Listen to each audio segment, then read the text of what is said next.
السلام عليكم ورحمة الله وبركاته. ازيكم يا اخواتي؟ عاملين ايه؟ وحشتوني من الفيديو اللي فات. ربنا يجعلكم في الخير يا رب. انتوا عاملين ايه؟ معانا النهارده مكرونه بلبن. جبنا ازازه لبن زي ما انتوا شايفين كده، كيلو ونص.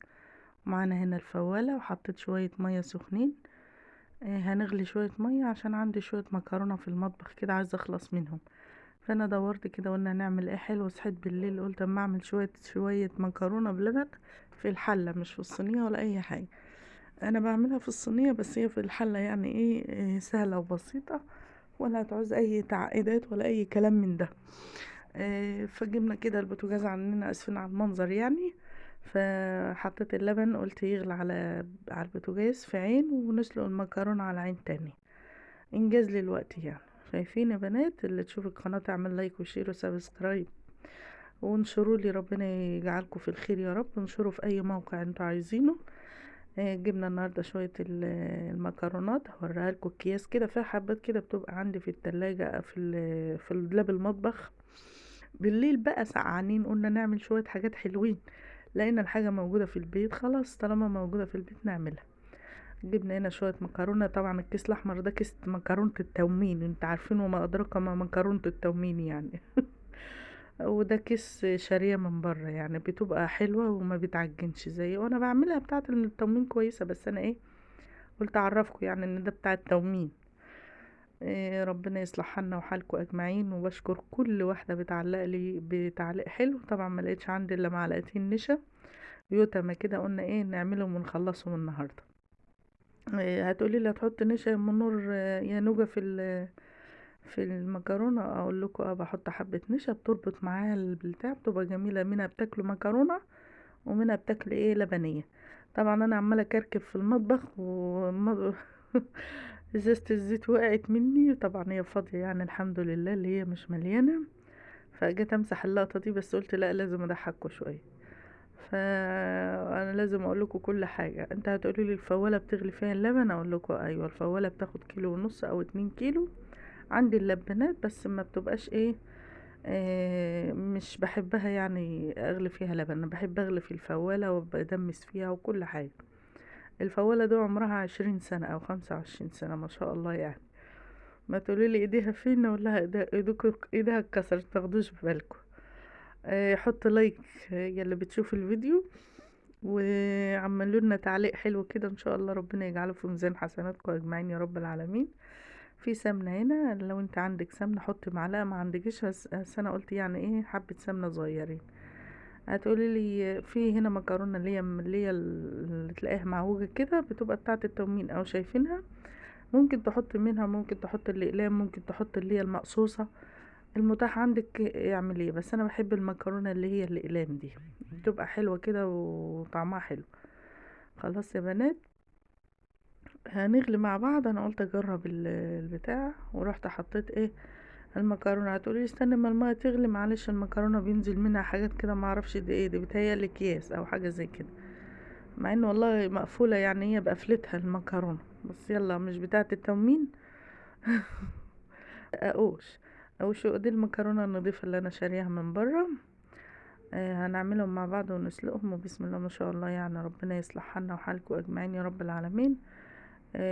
في شويه عندي ممكن احطهم، ممكن ما احطهمش. لو لقيت اللبن عندي هيبقى كتير اقوم احطهم. تقومي انت سلقه المكرونه وتسيبيها بقى لما تغلي، وتقلبي فيها كده. طبعا النشا هيطلع على الوش، وهي تبقى نشا. في ناس بتغسلها وفي ناس ما بتغسلهاش. في ناس بتحط اللبن كده، وفي ناس ما بتحطش الحليب بتاعها. لازم تشيلي المكرونه وتغسلها. شايفين يا بنات؟ طبعا انا لازم اشوف ايه اللي على وش الميه ده. اللهم ارحمنا وارحم امواتنا واموات المسلمين. انا بعملها كده بطريقه امي يعني، دي الطريقه السهله البسيطه اللي ما بتاخدش اي وقت او اي حاجه معاكي. بسرعه بسرعه هتعمليها وانت واقفه على البوتاجاز. خلاص، هي ما خدتش معايا حاجه، 5 6 دقايق وفي ثواني طلعتها.